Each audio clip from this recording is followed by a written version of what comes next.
reproductive justice means free Palestine. What do you think?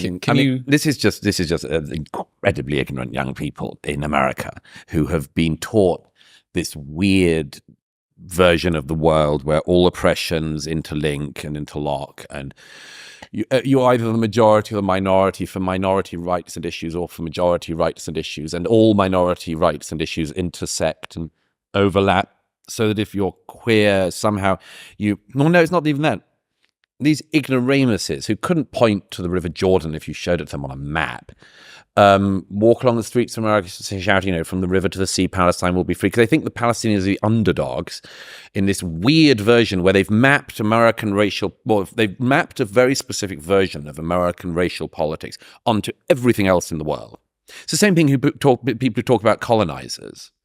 There's this language of colonizers, apartheid, all this stuff.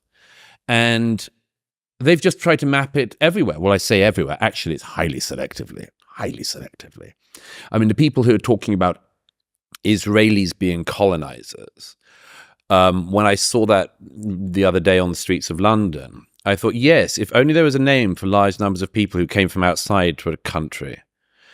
And if only we could identify what they might be called in Britain.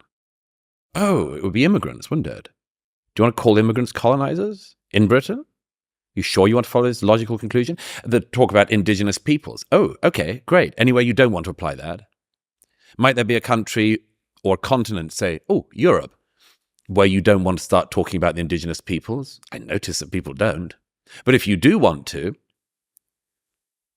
welcome to hell.